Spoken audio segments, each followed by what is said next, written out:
गुजरात के राजकोट में municipal corporation के अधिकारियों के इस्तीफे का सिलसिला बरकरार है। राजकोट में घटे टीआरपी अग्निकांड के बाद म्युनिसिपल कॉरपोरेशन के अधिकारी लगातार इस्तीफे दे रहे हैं। पिछले 7 महीने में 18 अधिकारियों ने इस्तीफे दे दिए हैं, जिस पर म्युनिसिपल कमिश्नर तुषार सुमेरा ने अपनी प्रतिक्रिया दी है। રાજીનામા એને દરેક બધાને ક્લબ કરીને એક રીતે ના જોઈ શકાય. There are so many reasons, અલગ અલગ કારણોથી થતા હોય. દરેક કારણ જોવા પડે, શું કારણથી છે.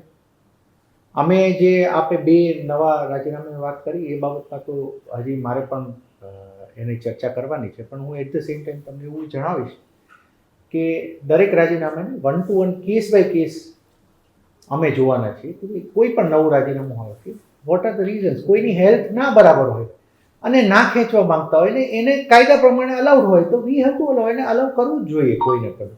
એટ ધ સેમ ટાઈમ કોઈને કોઈ નાના મોટા ઇસ્યુઝ હોય તો અમારી જવાબદારી છે અને અમે એ બાબતમાં ખૂબ ઓપન છીએ કે કોઈને નાના મોટા પ્રશ્નો હશે તો પણ અમે એમને સાથે સહકાર આપીએ. આ સંસ્થાથી આપણે લોકોનું ભલું કરવાનું કામ કરવાનું છે. આ સંસ્થા થકી આપણે બેસીને લોકોને સેવા આપવાની છે.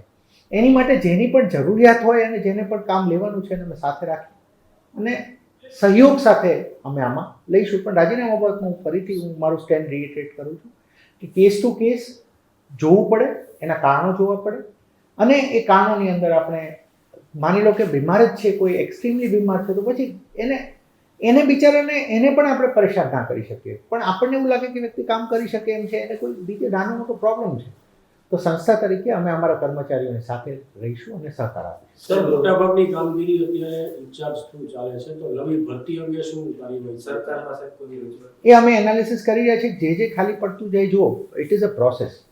આજે રાજીનામા છે, કાલે રિટાયરમેન્ટથી પણ ખાલી પડે પ્રોસેસ. આજે કોઈ એજ થશે તો એ રિટાયર્ડ પણ થશે અને એક સર્ક્યુલર પ્રોસેસ ચાલતી જ રહે. હંમેશા ભરતી નવી કરવી પડે. એટલે અમે પણ સંસ્થા તરીકે પણ એ અમે એક એનાલિસિસ કરીશું કે અમારા મિનિમમ મહેકમ ક્રાઇટેરિયા જે અમારે મેન્ટેન કરવું પડે એની અંદર જે કોઈ બાકી હોય એમાં કેમ કરીને જલ્દીથી ભરતીની પ્રોસેસ કરી શકીએ.